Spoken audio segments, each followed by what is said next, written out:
বন্ধুরা ভালো আছেন? আজকে আমি প্যানকেক করব, তাতে এই ভেজিটেবলগুলো দেবো। এগুলো এইটা দিয়ে গ্রেট করব। এই যে ইঁচড় আছে, আলু আছে, লঙ্কা আছে, পেঁয়াজ আছে, আর এই পুঁই শাকের পাতা। এই সবজির মধ্যে কিছু মশলা যোগ করলাম, 5 ফোড়ন দিলাম। এতে অনেক রকম দানা আছে বলে 1 চামচ মতো 5 ফোড়ন দিলাম। আর জিরে, এটা ধনে, এটা জিরে, এটা গরম মশলা, এটা হলুদ, এটা কাশ্মীরি লঙ্কার গুঁড়ো। আর এতে আমটা এইটা দিয়ে এই গ্রেট করব। এই যে ময়দা দিলাম 4 চামচের মতো, 2 চামচের মতো সুজি, আর এই নুন। আমটা গ্রেট করেছি। এবার দেবো ডিম।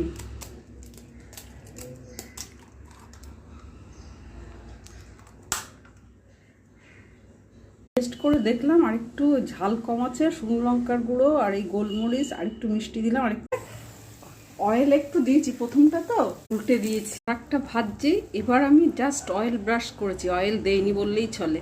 1 পিস বানাবো। টমেটো সসটা বেশি দিয়েছি, আর 1 চামচের মতো এই আম কাসুন্দি, আর 1 চামচ দেবো এটা তেঁতুলের চাটনি। সবই আমার ঘরে করা ফিনিশ করেছি। এবার কিছু একটু আলাদা করব, ওর সঙ্গে এক্সট্রা শুধু একটু চিড়ে দিয়ে সেটা করছি। এটা যা হেলদিয়েস্ট না, যত ভেজিটেবল, ডিম, দই, দুধ, কিছু মশলা, সব কিছু যা পড়েছে না, হেলদি ব্রেকফাস্ট একটা ভরপুর, যাকে বলে 1 পট মিল ধরতে গেলে। সারা দিনের সমস্ত কিছু। এই যে সসটা বানালাম, সেই সস দিয়ে খাবো।